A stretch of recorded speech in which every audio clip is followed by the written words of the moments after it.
Chapter number 4 financial planning. इस chapter में हम देखेंगे जीएसटी का इंट्रोडक्शन, बाद में जीएसटी टैक्स इनवॉइस क्या होता है, जीएसटी कंपटीशन क्या होता है, और लास्ट में पढ़ेंगे share market, mutual fund, SIP, इस प्रकार के पूरी जानकारी अब हम इस चैप्टर में देखेंगे। तो सबसे पहले बात आती है जीएसटी की।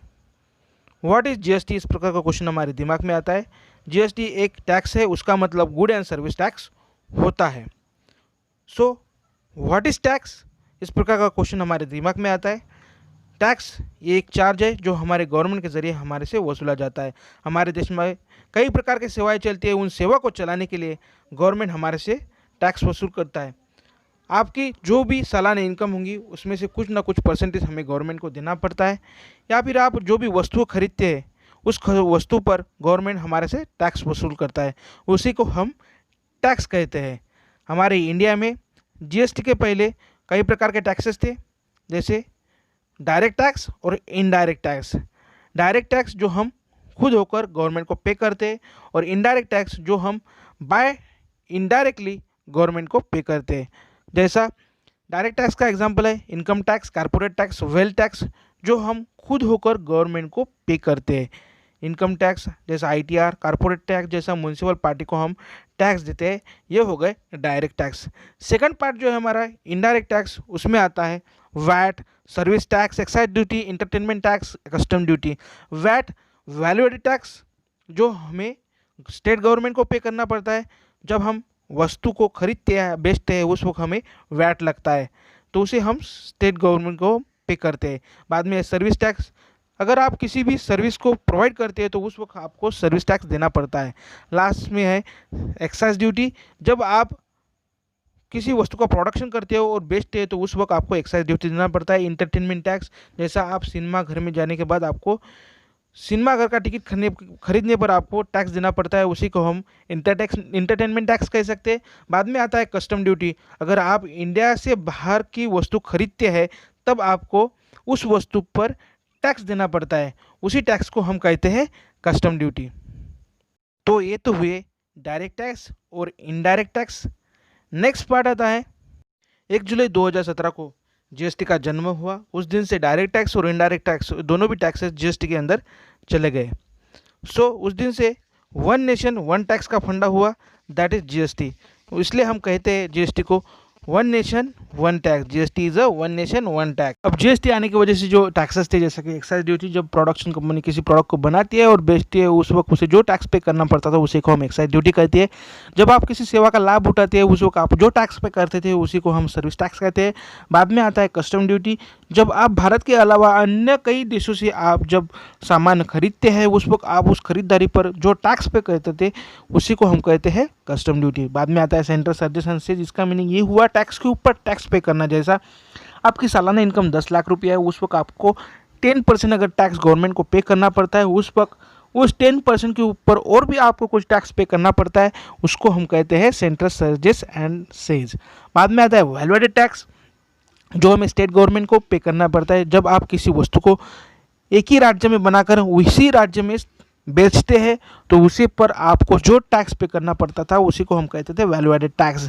बाद में आता है लग्जरी टैक्स, जब आप किसी 5 स्टार होटल में रहते हैं या फिर विमान सेवाएं जैसी सेवा का आप लाभ उठाते हैं उस वक्त आपको जो टैक्स पे करना पड़ता था उसी को हम कहते थे लग्जरी टैक्स।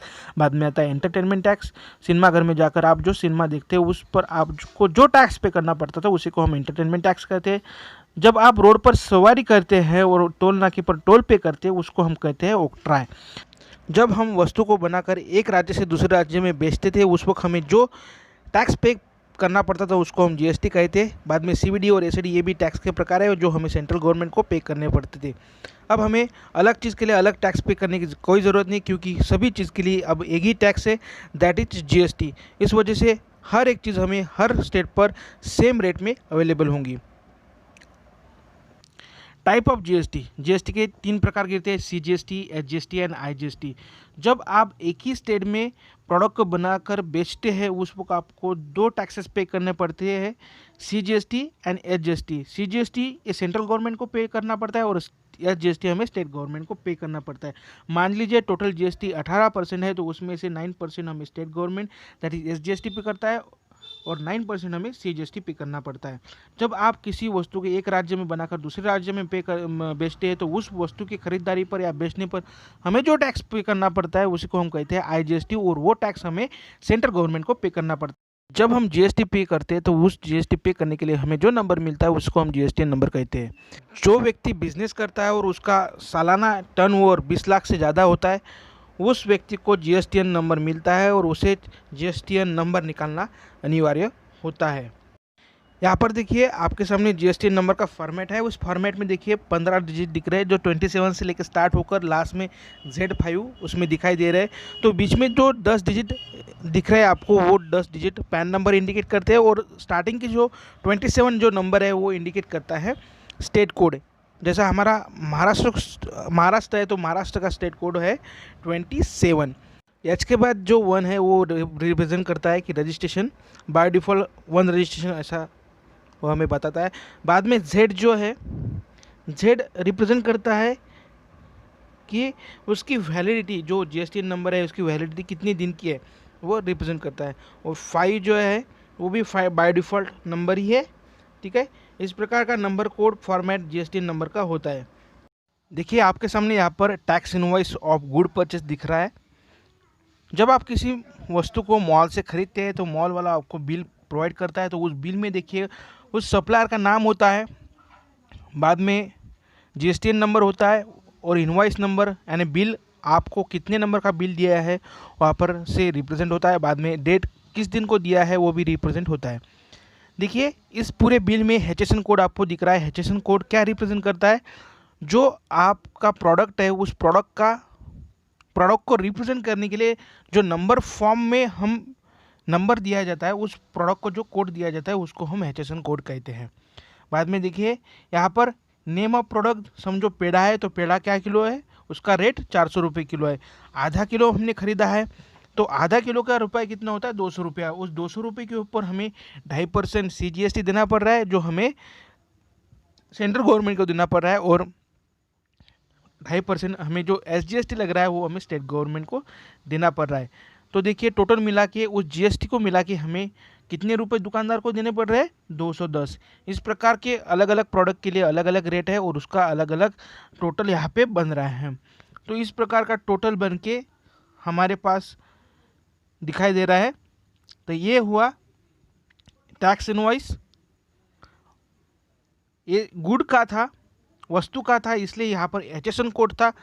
अगर आप किसी सर्विस को अगर यूज़ करते थे तो उस वक्त आपको HSN की जगह आपका सर्विस कोड यानी SSC नंबर वहाँ पर आपको दिखाई देता था, और नेम ऑफ प्रोडक्ट की जगह नेम ऑफ सर्विस रहती थी, और रेट की जगह ही रहता था, ठीक है।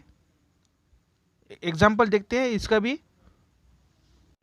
यहाँ पर देखिए ये जो टैक्स इनवॉइस है ये सर्विस प्रोवाइडर जो है उसका टैक्स इनवॉइस यानी बिल हमारे पास अभी अवेलेबल है। तो इसमें देखिए जो सर्विस प्रोवाइडर है उसका नाम, उसका mobile number, address, email ID, invoice number, बाद में GSTN नंबर, इनवॉइस डेट, इस प्रकार की पूरी जानकारी वहाँ पर है।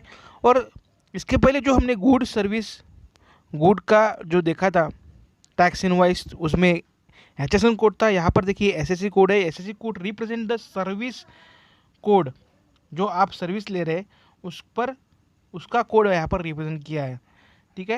यहाँ पर देखिए कॉपी का SSC कोड 9961 है, और क्वांटिटी एक कॉपी ली है, और उसका रेट 20 रुपया। टैक्सेबल अमाउंट 20 रुपये के ऊपर जितना टैक्स लगेगा वो CGST और SGST यहाँ पर आपको निकालना पड़ेगा, और इस प्रकार उसका कैलकुलेशन करके टोटल अमाउंट यहाँ पर आपको लिखना पड़ेगा, ठीक है। तो ये तो था टैक्स इनवॉइस। इस प्रकार हमने फाइनेंशियल प्लानिंग चैप्टर नंबर 4 का इंट्रोडक्शन देखा है। इस इंट्रोडक्शन में हमने GST क्या होता है, GST के बारे में जानकारी ली, बाद में टैक्स इनवॉइस क्या होता है, इस प्रकार की जानकारी ली। नेक्स्ट वीडियो में हम पढ़ेंगे प्रैक्टिस सेट 4.1। तब तक के लिए बाय बाय।